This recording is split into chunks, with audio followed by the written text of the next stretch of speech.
मित्रांनो, एका रेल्वे इंजिनाचा भोंगा वाजतोय आणि तो भोंगा आहे औसा तालुक्यातल्या त्या मातीतून पहिल्यांदाच घुमतोय ज्या मातीने आजवर फक्त रस्त्यावरच्या धुळीचा आवाज ऐकला होता।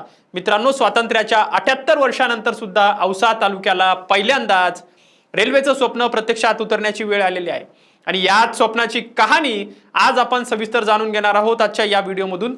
नमस्कार, मी आपल्या सर्वांचा मित्र अक्षय ताटे आणि आपण बघतायत सत्य पे सत्ता।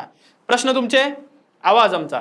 आज आपण बोलणार आहोत कलबुर्गी ते लातूर या नव्या ब्रॉडगेज विद्युतीकृत रेल्वे मार्गाबद्दल, जो मार्ग थेट औसा तालुक्यातून जाणार आहे आणि ज्यामुळे मराठवाड्याच्या विकासाला एक नवी दिशा मिळणार आहे।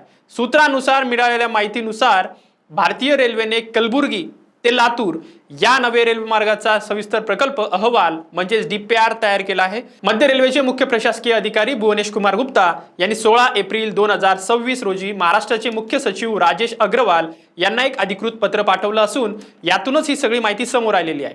आणि मित्रांनो, हे पत्र केवळ एक सरकारी पत्र नाहीये, हे पत्र म्हणजे मराठवाड्याच्या एका दुर्लक्षित भागाला मुख्य प्रवाहात आणण्याच्या दिशेने टाकलेलं एक मोठं पाऊल आहे। आता या प्रकल्पाची आकडेवारी बघूया।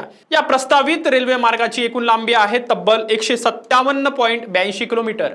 यापैकी 96 किलोमीटर मार्ग हा महाराष्ट्रातून जाणार आहे आणि हा मार्ग आहे धाराशिव जिल्ह्यातील उमरगा तालुक्यातून आणि लातूर जिल्ह्यातल्या औसा आणि लातूर तालुक्यातून असा प्रस्तावित करण्यात आलेला हा मार्ग आहे। या संपूर्ण प्रकल्पाचा अंदाजित खर्च आहे तब्बल 4,917 कोटी रुपये। एवढी मोठी रक्कम, एवढा मोठा प्रकल्प आणि याच्या केंद्रस्थानी आहे आपला औसा तालुका म्हणजेच लातूर जिल्हा। मित्रांनो, सगळ्यात महत्त्वाची गोष्ट म्हणजे औसा तालुक्याला आजवर कधीच थेट रेल्वे संपर्क नव्हता। हा प्रकल्प पूर्ण झाला तर औसा तालुक्याला इतिहासात पहिल्यांदाच रेल्वेचं दार उघडणार आहे। सध्या कलबुर्गी ते लातूर प्रवास करायचा झाला तर कुर्डुवाडी मार्गे तब्बल 345 किलोमीटरचा वळसा घालावा लागतो।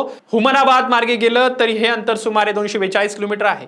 पण नवा थेट मार्ग तयार झाला तर हे अंतर मोठ्या प्रमाणात कमी होणार आहे, प्रवासाचा वेळ वाचणार आहे, वाहतूक खर्चातही मोठी बचत होणार आहे। याचा सर्वाधिक फायदा जर कोणाला होणार असेल तर मित्रांनो, याचा थेट फायदा होणार आहे रोजच्या रोज प्रवास करणाऱ्या विद्यार्थ्यांना, शेतकऱ्यांना आणि माझ्या व्यापाऱ्यांना, नोकरदार वर्गांना आणि यात्रेकरूंना। औसा परिसरातला शेतमाल, औद्योगिक उत्पादनं कमी वेळात, कमी खर्चात बाजारपेठेत पोहोचतील। शिक्षण, पर्यटन आणि उद्योग क्षेत्राला नवी चालना मिळेल आणि सर्वात महत्त्वाचं म्हणजे कर्नाटक आणि मराठवाड्यातील संपर्क अधिक मजबूत होऊन औद्योगिक गुंतवणुकीलाही चालना मिळण्याची शक्यता आहे। आता या प्रकल्पाला एक भावनिक पदरही आहे। मित्रांनो, हा प्रस्तावित मार्ग बाबळगाव या गावातून जाणार आहे, जे गाव आहे महाराष्ट्राचे माजी मुख्यमंत्री आणि केंद्रीय मंत्री राहिलेले स्वर्गीय विलासराव देशमुख साहेबांचं। हो, साहेबांनी मराठवाड्याच्या विकासासाठी जे स्वप्न पाहिलं होतं त्याच स्वप्नाचा एक भाग या रेल्वे मार्गाच्या रूपाने आता पूर्णत्वाकडे जाताना दिसतोय। आणि म्हणूनच मित्रांनो, हा प्रकल्प एक पायाभूत सुविधा नाहीये तर तो साहेबांच्या स्वप्नांचा वारसा पुढे नेणारा प्रकल्प आहे आणि महाराष्ट्राचे आणि आपल्या मराठवाड्याचे आदरणीय विलासराव देशमुख साहेबांचं हे स्वप्न आहे। आता मित्रांनो, इथे आपल्याला औसा तालुक्याचे विद्यमान आमदार अभिमन्यू पवार यांच्या भूमिकेचं थोडं कौतुक करावंच लागेल, कारण अभिमन्यू पवार हे मुख्यमंत्र्यांचे जवळचे आमदार म्हणून ओळखले जातात आणि त्यांनी दिलेला शब्द मुख्यमंत्र्यांनी सहसा मोडत नाहीत असा मानला जातोय आणि असं राजकीय वर्तुळात बोललं जात होतं। आणि औसा तालुक्याला पहिल्यांदाच रेल्वे संपर्क मिळण्याची हे ऐतिहासिक संधी आहे आणि अशा वेळी आमदार पवार साहेबांनी जर या प्रकल्पासाठी ठामपणे पाठपुरावा जर केला तर राज्य सरकारकडून लवकरच मंजुरी मिळण्याची शक्यता अधिक बळकट होते। आतापर्यंत त्यांनी तालुक्याच्या विकास कामांसाठी दाखवली तत्परता पाहता औसावासियांना या आमदारांकडून मोठी अपेक्षा आहे आणि मला मान्य आहे की अभिमन्यू पवार हे काम निश्चितच पूर्ण करतील आणि ही अपेक्षा पूर्ण करण्याची हीच खरी वेळ आहे। आमदार साहेब, सर्व औसा आणि लातूरकरांनाच आणि मराठवाड्यांनाही तुमच्याकडनं अपेक्षा आहे, तुम्ही ती निश्चित पूर्ण कराल असा विश्वास आहे। मित्रांनो, इथे एक महत्त्वाचा मुद्दा लक्षात घ्यायला हवा।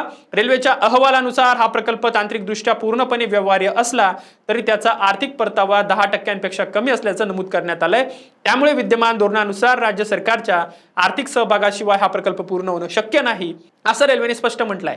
म्हणजेच आता चेंडू पूर्णपणे महाराष्ट्र सरकारच्या कोर्टात आहे। राज्य सरकारने जमीन मोफत उपलब्ध करून द्यावी आणि एकूण खर्चाच्या 50% आर्थिक हिस्सा उचलावा अशी विनंती भारतीय रेल्वेने केलेली आहे आणि आम्ही सुद्धा आमच्या चॅनल तर्फे माननीय मुख्यमंत्री साहेबांना विनंती आहे की या प्रकल्पासाठी थोडीशी मदत करा आणि आमच्या विलासराव देशमुख साहेबांचं स्वप्न निश्चित पूर्ण करा।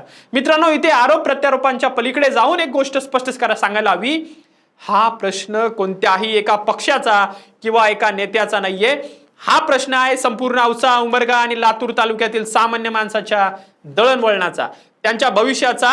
त्यामुळे लातूर आणि धाराशिव जिल्ह्यातील सर्व खासदार आमदार यांनी पक्षभेद विसरून एकत्र येऊन राज्य सरकारकडे पाठपुरावा करणं ही काळाची गरज आहे। आणि मी सर्व आमदार खासदारांना विनंती करतोय की तुम्ही लातूरसाठी एकत्र या। DPR सध्या रेल्वे बोर्डाकडे मंजुरीसाठी विचाराधीन आहे आणि राज्य सरकारची सहमती मिळाली तर पुढील प्रक्रिया वेगाने पूर्ण होण्याची शक्यता वर्तवली जात आहे।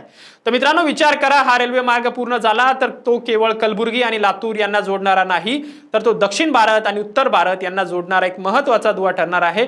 औसा तालुक्यातील जनतेची उत्सुकता आणि आज शिगेला पोहोचलेली आहे, त्याबद्दल शंकाच नाही, कारण हे स्वप्न आता कागदावरून प्रत्यक्षात उतरण्याच्या उंबरठ्यावर आहे आणि माननीय आमदार अभिमन्यू पवार हे निश्चितच पूर्ण करतील, आम्ही असा विश्वास व्यक्त करतोय। आता खरी परीक्षा आहे ती राज्य सरकारच्या इच्छाशक्तीची आणि स्थानिक लोकप्रतिनिधींच्या पाठपुराव्यांची, लातूरच्या खासदारांची आणि आमदारांची सुद्धा यात परीक्षा आहे। कारण मित्रांनो, कुठलंही मोठं काम एकट्याच्या जीवावर होत नाही, त्यासाठी लोक चळवळ, लोकप्रतिनिधींचा सहभाग आणि प्रशासनाची इच्छाशक्ती या तिन्हींची गरज असते। आणि औसा तालुक्याचं हे स्वप्न लवकरच लवकर पूर्ण व्हावं अशी अपेक्षा मी स्वतः व्यक्त करतोय। माझ्या चॅनलच्या माध्यमातून मी स्वतः पाठपुरावा करण्यासाठी कटिबद्ध आहे। तुम्हाला ही माहिती कशी वाटली हे निश्चित कळवा आणि माझ्या सर्व लातूरकरांना हा व्हिडिओ शेअर करायला विसरू नका आणि जास्तीत जास्त चॅनल सबस्क्राइब करायला मात्र विसरू नका। धन्यवाद। 2 महिन्यानंतर सिंगापूर ब्रांचला प्रमोशन होतंय तुझं, कॉंग्रॅच्युलेशन्स।